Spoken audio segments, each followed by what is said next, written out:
Welcome to The Explainer. Today, we're diving into Douglas Hofstadter's incredible book, I Am a Strange Loop, and it takes on one of the biggest mysteries out there. Okay, think about it for a second. That sense of I that's right there inside your head, it feels like the most real, solid thing in the entire universe, right? It's you. But what if that feeling, that driver in the seat, is actually a really powerful illusion? What if the I isn't a thing at all? So, Hofstadter drops this absolutely wild idea on us. He says your I, your consciousness, it's not some little pilot or a specific spot in your brain you can point to. No. He says it's an abstract pattern, a paradoxical, self-referential loop that just emerges from the nuts and bolts, the lifeless machinery of our brain cells. Now, to really get your head around how a self can just pop into existence from, well, nothing, we've got to take a detour. And it's to a pretty weird place, the world of pure mathematics, because that's actually where the blueprint for this whole strange loop idea was first discovered. All right, so what in the world is a strange loop? Look, it's not just a simple feedback loop. It's way trickier. Imagine a system with different levels, like rungs on a ladder. A strange loop is when you're climbing up those levels, and then somehow, paradoxically, you find yourself right back at the bottom, where you started. It's a level-crossing, self-referential twist. So back in 1931, this logician, Kurt Gödel, finds one of these things lurking where no one expected it, in this massive, monumental work called Principia Mathematica. Now you gotta understand, this thing was meant to be a fortress, a perfectly logical, paradox-proof system for all of mathematics.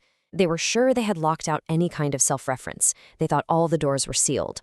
But Gödel, being a genius, found a backdoor.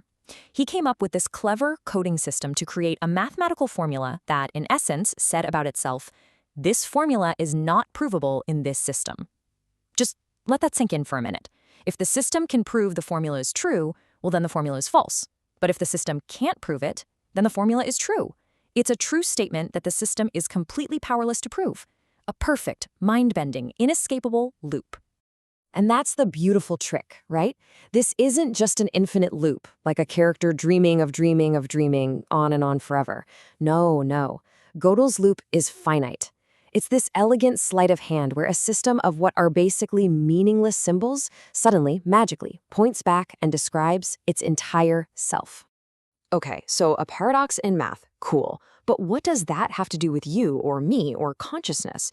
Well, according to Hofstadter, it has everything to do with us. He argues that this exact mathematical trick is the key to the whole mystery. And this, right here, is the core analogy. It's the whole ballgame. On one hand, you have Gödel's loop, where a self-referential statement just appears out of a bunch of lifeless math symbols. On the other hand, you have the mind's loop. Hofstadter says our sense of I emerges in the exact same way, but from the lifeless stuff in our brains, neurons and molecules. In both cases, something incredible, self-awareness, just emerges from a system of inanimate parts. The I isn't the stuff itself, it's the pattern.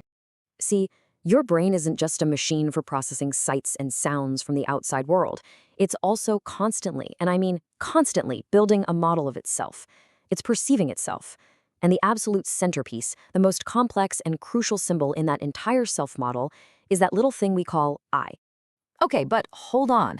If the I is just a symbol, just an abstract pattern, then why does it feel so real, so incredibly solid? Why does it feel like there's a CEO in your head, the prime mover calling all the shots? Hofstadter has this perfect metaphor for it. He calls it a marvelous marble. That's what it feels like, doesn't it? We are just so convinced that our I is in the driver's seat, pushing levers and making things happen. It feels as solid and real as a marble you could literally hold in your hand. But here's the kicker. That marble? It's an illusion. A really, really convincing one. That feeling of solidity comes from the strange loop locking in on itself over time. After a whole lifetime of experiences reinforcing it, this abstract pattern starts to feel as real and heavy as a chunk of granite. And here's how that happens. It's this feedback cycle that's running 24/7. First, the symbols in your brain, your I, trigger an action. You do something. That action has consequences out in the real world, right? Well, the feedback from those consequences then loops all the way back and actually changes the symbols that started the whole process. And this just happens over and over and over again, making that I symbol stronger and more stable until it feels totally permanent.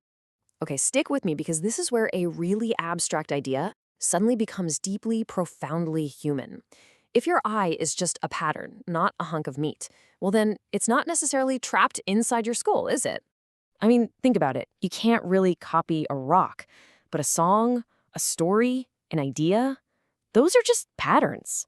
And the number one quality of a pattern is that it can be copied. It can be replicated, shared, and moved from one place to another, including from one brain to another. And that, right there, is the true meaning of empathy. When you really truly try to see the world through someone else's eyes, when you feel what they feel, what you're actually doing is running a simplified version of their strange loop, their I, on your own brain's hardware. For just a moment, a copy of their pattern is literally living inside you. This leads to this incredibly powerful and moving quote. It was said by the philosopher Daniel Dennett to Hofstadter right after his wife, Carol, died suddenly. It just perfectly captures this idea that a person's consciousness, their unique pattern, their way of being in the world, it can actually continue to live and perceive and even think inside the brains of the people who loved them. So this isn't just a metaphor. The interpenetration of souls is real. The boundaries between you and me, between any of us, are way, way blurrier than we think. We're not these isolated little islands of consciousness. We are all, to some degree, living as patterns inside the minds of others. And that's the final, mind-bending place Hofstadter takes us. The idea of the strange loop doesn't just give us a new theory of the self. It completely rewires our understanding of what it means to be connected to other people. It leaves us with this beautiful and kind of haunting question to ponder.